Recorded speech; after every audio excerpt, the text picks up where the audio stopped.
আজ আমরা জানব মহাশিবরাত্রির ব্রত কেন পালন করা হয়, এই ব্রতের পিছনে কি মাহাত্ম্য লুকিয়ে আছে, আর কেন এই রাতে 4 প্রহরে শিবলিঙ্গে জল ঢেলে বিশেষ পুজো করা হয়। ভিডিওটি শেষ পর্যন্ত দেখুন, ভালো লাগলে লাইক ও সাবস্ক্রাইব করবেন। মহাশিবরাত্রির অর্থ শিবের মহারাত।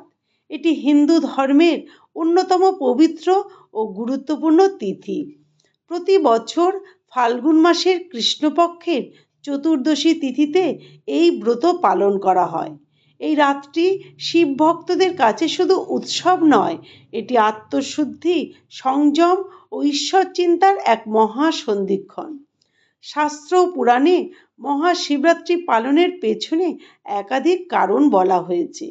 প্রথমত, এই দিনেই ভগবান শিব ও দেবী পার্বতীর বিবাহ সম্পন্ন হয়েছিল। এই মিলন হলো শক্তি ও চেতনার ঐশ্বরিক সংযোগের প্রতীক।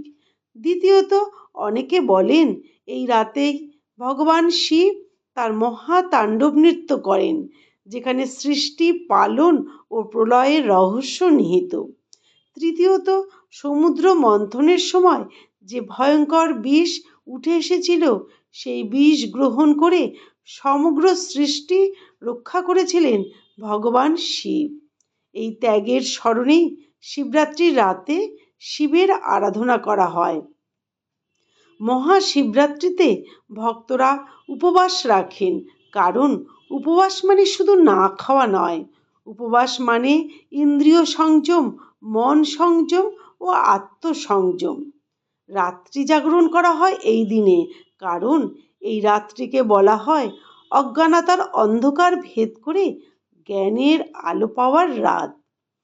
মহাশিবরাত্রির সবচেয়ে গুরুত্বপূর্ণ অংশ হলো 4 প্রহরে শিবলিঙ্গে জল ও নৈবেদ্য অর্পণ। শাস্ত্রমতে এই রাত্রিকে 4টি প্রহরে ভাগ করা হয় এবং প্রতিটি প্রহরে ভিন্ন ভিন্নভাবে শিবের পূজা করা হয়। প্রথম প্রহরে সূর্যাস্তের পর শুরু হয়। এই সময় শিবলিঙ্গে গঙ্গা জল বা শুদ্ধ জল ঢালা হয়, সঙ্গে অর্পণ করা হয় বেলপাতা ও চন্দন।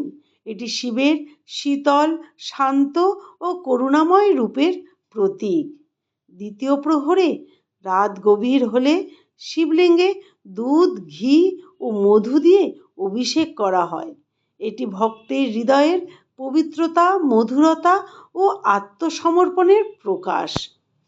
তৃতীয় প্রহরে মধ্যরাত্রির সময় শিবের কাছে নিবেদন করা হয় 5 রকমের ফল, বিশেষ করে বেলফল ও হরিতকি। সঙ্গে দেওয়া হয় পৈতে, যা ত্যাগ, শুদ্ধতা ও ধর্মচারণের প্রতীক। চতুর্থ প্রহরে মানে ভোরের দিকে শিবলিঙ্গে অর্পণ করা হয় আকন্দ ফুল, ধুতুরা ফুল ও সিদ্ধি। এই উপাদানগুলি শিবের তপস্বী, বৈরাগী ও অর্ঘ্যর রূপে স্মারক। বিশ্বাস করা হয় এই 4 প্রহরে নিষ্ঠা ভরে পূজা করলে ভক্তের পাপ ক্ষয় হয়, অজ্ঞানতা দূর হয় এবং জীবনে শিবের কৃপা লাভ হয়। শাস্ত্রে নানা উপচারের কথা বলা হয়েছে, তবে ভগবান শিব হলেন ভোলানাথ। ভক্তির ভাব থাকলেই তিনি সন্তুষ্ট হন। শিবলিঙ্গে পুজোর আধ্যাত্মিক অর্থ হলো শিবলিঙ্গ কোনো মূর্তি নয়, এটি সৃষ্টি ও চেতনার প্রতীক। জল ঢালার অর্থ হলো আমরা আমাদের অহংকার, দুঃখ ও ক্লেশ ঈশ্বরের চরণে সমর্পণ করা। বেলপাতা, দুধ, মধু সবকিছু মিলিয়ে এই পুজো শেখায় নম্রতা, ধৈর্য ও আত্মশুদ্ধি। মহাশিবরাত্রি শুধুই একটি ব্রত নয়, এটি নিজের ভেতরের অন্ধকারকে চিনে নেওয়ার মতো রাত। ভগবান শিব আমাদের শেখান ত্যাগের মধ্যেই সত্যিকারের শক্তি, নীরবতার মধ্যেই রয়েছে গভীর জ্ঞান।